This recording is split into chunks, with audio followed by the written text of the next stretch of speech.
Your kingdom business assignment. What is it? How do you go about finding it? Surely the Lord has something better in mind for you than what you're currently doing. If you're going to have success and significance in business and life, you must find and understand your unique kingdom business assignment. If this is what you have been searching for, then this video is for you. Transforming your business from struggling to success and from success to significance. In this video, we're going to discuss your assignment in the kingdom and the role you and your business will play in the kingdom of heaven. In regard to identifying their kingdom assignment, I've discovered that many well-intentioned business people struggle in business for one of three reasons. They're in the wrong business assignment, or two, they're in the right business for the wrong reasons, or three, they're in the right business using the wrong business model. We will look at all three scenarios, but first, let's discuss your assignment in the kingdom and the purpose it fulfills. When we enter the kingdom of heaven, the Lord assigns us a place in the body of Christ. That's found in Ephesians 4, verses 15 and 16. Unfortunately, we do not get to decide our placement. That is entirely His decision. He reserves the right to move us around as He sees fit. He often orchestrates things in seasons, and our assignments can change in the seasons of our life. Remember, the cost of discipleship is death to oneself. He is Lord over everything, including our will. His will must become our will. The cross we are called to carry while we follow Him is death to our will and complete obedience to His will at all times. As we try to ascertain our assignment in the kingdom, part of our assignment is easy to understand based upon an understanding of whom we have become. We are disciples of the Lord Jesus Christ. We are called to walk as He walked. We are called to become like Him in every way. This means His assignment should be reflected in our assignment. We are called to be Christians or little Christs to the world. We are called to preach the gospel of the kingdom, heal the sick, raise the dead, and cast out demons, and disciple the nations. Whatever else constitutes our assignment, such as being a business owner, we are first called to being a little Christ and bring the kingdom of heaven and the power of Christ everywhere we go and to everyone we meet. We cannot separate our business assignment on this earth from whom we have become. When we show up at work, we cannot leave our religion at the door any more than we can leave our head or our hearts at the door. What we do is based upon who we are, and the two cannot be separated. If someone wants to hire us to work for them, they also hire Christ in us to work for them. Therefore, whatever our assignment is in the kingdom of heaven, we bring Christ in us to that assignment. If we know what Christ would do on the job assignment, then we know what we should be doing as well. But what about our unique kingdom assignment? How do we know where the Lord has assigned us? If we brought a business with us into the kingdom of heaven, is it still our assignment, or could it be a different business or totally different assignment? Obviously, the Lord knows, but how do we discern His will? The short answer to this question is that your kingdom assignment is a gift you will have to find and unwrap. Your assignment is something you will have to passionately seek and pursue. Proverbs 20 verse 5 says, "A plan in the heart of man is like deep water, but a man of understanding draws it out." Your kingdom assignment will be something you must seek as if it is buried treasure. Some people intuitively know their assignment at an early age. Some people claim to have had a God encounter when they were young in which the Lord spoke to them or gave them a dream or vision of their future. For the rest of us, we put our hand to the plow and keep seeking the will of the Lord for our lives. We spend time in His presence and listen to the still small voice speaking to us in a loving manner. Although the Lord can call you to an assignment totally disparate from the ones you had in the past, it is more likely He has had you on a path leading to your assignment. Therefore, one technique that can help you identify your kingdom assignment is to look at your past assignments. And what assignments have you had favor and success in the past? Does the mosaic of your life seem to have a common thread? Sometimes it's easier for others who know us well to see those patterns in our life. Seek counsel from those you know who know you quite well and know the voice of the Lord. They can sometimes give great insight to your strengths and weaknesses and the patterns in your life that you do not see. God will often lead you to your assignment as you submit to those in authority over you. For example, King David submitted to Saul, Joseph submitted to Potiphar, and Ezra submitted to Cyrus. God will often use those in authority over us to direct and learn the assignment He has for us. Saul, Potiphar, and Cyrus all had an important role in the lives of David, Joseph, and Ezra. They wouldn't have become the people they became without their bosses. Therein lies the problem with people who are independent spirits and believe that they only need to submit to God. They are missing out on God's best for them. Let me give you a more modern day example. During the 90s, when the internet was coming of age, I knew many people that were working for companies that were looking to build their corporate website.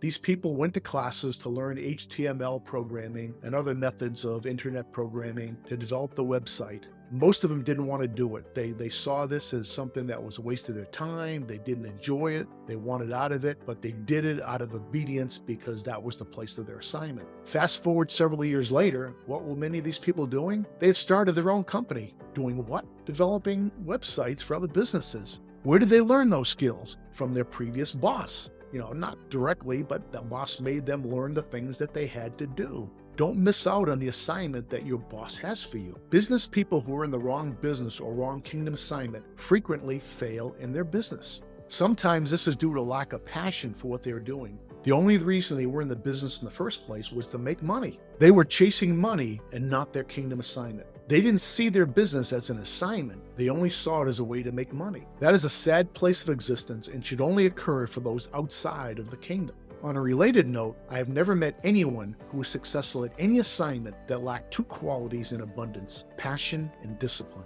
So, what are you passionate about? You will never develop excellence in something that you are not passionate about. Your sanctified passion holds the key to your purpose here on earth.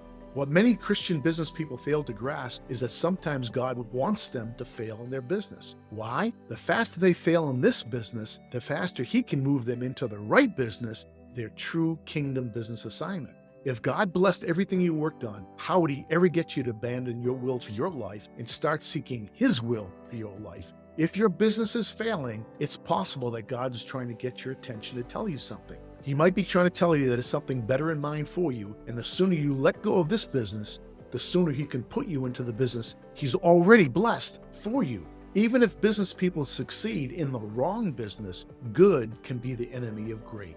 Failing to move from the wrong business to the right business can be the difference between being successful and miserable in life and being successful and having abundance in every area of your life. Now let's look at doing the right business for the wrong reasons. Many Christians see their business as a cash cow for putting money in their pockets. They are serving the spirit of mammon and not the Lord. Without understanding what the Lord wants to achieve through their business, they are struggling because they are not walking in agreement with the Lord's will for their business or their lives. Why is it so important to understand the reasons you're in business? Because it defines who you are serving, what you are serving them, and where or the geographical place of your assignment. The motivating spirits behind a business not only determine who we serve, but will eventually dictate the corporate policies, rules, and procedures and how a company will pursue their objectives. A study of the motivating spirits of mammon, greed, pride, and fear behind the non-believer's business model will show us the Lord has something better in mind for us in the kingdom of heaven. Let's look at a lesson from the Tower of Babel. Genesis 11, verse 4 says, "And they said, 'Come, let us build ourselves a city and a tower whose top is in the heavens. Let us make a name for ourselves, lest we be scattered abroad over the face of the whole earth.'" Their motivational spirits were glory, pride, and fear, which could be characterized as lust of the eyes, lust of the flesh, and the pride of life. In 1 John 2, verse 16, these are characterized as lusts of the world, and we are told that the love of the Father is not in those that love the things of the world. There is nothing wrong with a company wanting to be more successful and profitable, but if our faith is in the profitability of the company to provide for us and give us happiness, then we have committed idolatry in our hearts. Only the Lord Himself can provide us with those desires. In the kingdom of heaven, wealth and riches have a purpose and a mission. We must look at them as a vehicle to achieve the assignment He has given us. We should never chase wealth. Wealth is supposed to chase us. We are told that we can have wealth and riches when we need them, but they can never be allowed to have us. A business can be successful for the wrong reasons. Those who serve the spirits of mammon, greed, fear, and pride do not care why their businesses are successful. However, for those of us who serve the King and His kingdom, in order to truly be successful, we need to understand why we are in business, what purpose our business is serving to advance His kingdom, and to whom we are called to serve. We must operate our business in a way that glorifies Him and conduct our operations in a way He Himself would conduct the business if He were the CEO of our company. The Lord will not be Lord over our business if the reason we are in business is to serve other gods. Your greatest fulfillment in the business world will come when you find out where you are called to serve, who you are called to serve, what you are to serve, and how providing this service to people serves the King and his kingdom purposes. When that happens, all the other things you're seeking in life will fall into place. That is when you will know the true meaning of kingdom business success. You will start keeping score by the number of lives you introduce to Christ and the number of lives you bless by releasing the power of Christ in you and not by your financial statements. When you do that, the Lord will take care of adding to your financial statements. Whatever spirit you serve, you are enslaved to that spirit. That's found in Romans chapter 6, verse 16 and 2 Peter chapter 2, verse 19. If you are chasing money, you are enslaved to the spirit of mammon. If you are still chasing money and success in the business world, it is time to get off the merry-go-round ride. Start spending time in the presence of the Lord and cry out to him. He has something better for you. It will be the most thrilling adventure of your life. And the next time someone asks you, why are you in this business? The last answer you will ever give is, for the money.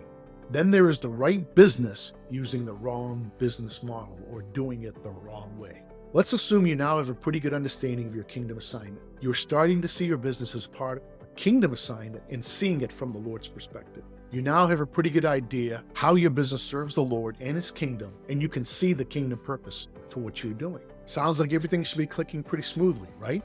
Don't be surprised if your answer at this point is no. Many business people struggle in their business because they're in the right business using the wrong business model. If you study the biographies of great business people, you'll find out there is a part of their story that tends to get glossed over in the biography. That part of the story is typically their early years in business when they struggled or had limited success. They then describe their eureka moment and go into great detail describing their successful years. But what were they doing before their eureka moment? They were probably in the right business, but using the wrong business model, or you might say doing it the wrong way. Let's look at some famous examples. When IBM approached Bill Gates about developing an operating system for their upcoming personal computer, Bill was writing basic language interpreters for microprocessors. It was the change in Microsoft's business model from developing software language tools to developing software operating systems and an industry change in software license models that took Bill Gates from entrepreneur to billionaire. Would we have ever heard of Bill Gates if he was still developing basic interpreters for PCs? Donald Trump started in his father's real estate business that specialized in renovating and renting apartments to the post-World War middle class. It wasn't until Trump moved to Manhattan and started to design high-end, one-of-a-kind real estate projects for the wealthy that he made a name for himself and became successful. Would anyone have heard of Trump if he was still rehabbing middle-income apartment complexes like his dad? McDonald's first drive-thru restaurants featured only hot dogs, not hamburgers. Later, they founded the McDonald's barbecue restaurant, which included hamburgers on the menu. Eventually, they saw the profitability was in the hamburgers, milkshakes, and french fries, and not the other barbecue items, and they eliminated them. Where would they be if they stuck with selling hot dogs? Would anyone have ever heard of them? You might be in the right kingdom assignment, but employing the wrong business model or doing it the wrong way. If so, you're probably struggling in your business and asking yourself, what's wrong? Why isn't it working? So how do you determine the correct or best business model for your business? I offer two suggestions. One, spend time in prayer in the presence of the Lord, seeking wisdom and understanding. And two, make sure you have a solid business plan. Just as it was necessary to spend significant time in his presence to get the revelation of which field of business you are called to, you must spend time in his presence to understand which business model you should be using. You may be called to the computer software industry, but which software product? Is your target market the consumer, business, or government sectors? Is this a niche market product or a product that will be used by everyone? How will you determine how much to charge for this product? Will it be based upon market price or cost of goods sold? What is the unique selling proposition your product offers over your competitors' solutions? In other words, why should people buy from you? If the Lord has given you this assignment, then he has the answers to these questions. Spend the time necessary in his presence to get the answers and tweak your business model to become successful. If you haven't identified your kingdom assignment yet, continue to do what you're currently doing, but set aside time each day to get into the presence of the Lord and get your assignment. Stay long enough to get the business model and not just a vague idea of the type of business or industry. Seek to understand the purpose your assignment will serve in his kingdom. Become passionate about your assignment. Treat it as something you will be held accountable for. You will be. Study your competitors. Do your homework. Become the expert in your industry like Bill Gates, Donald Trump, and McDonald's brothers. Become the king's servant who does not stand before obscure men, but stands before kings to tell them about his king and his kingdom. That's found in Proverbs 22, verse 29. In summary, hopefully this video has helped you determine your kingdom business assignment and why it is important to understand what the Lord is trying to accomplish through you and your business assignment. As I mentioned, I believe that people struggle in business for one of three reasons. They're in the wrong business, or the right business for the wrong reasons, or the right business using the wrong business model. Get these three things right, and you'll go from struggling to success and from success to significance. If this video has been of some help to you, please hit the like and subscribe buttons below. If there are any other topics you'd like to see discussed relating to your kingdom business assignment, please let me know in the comments sections below. Until then, be blessed and keep doing business His way.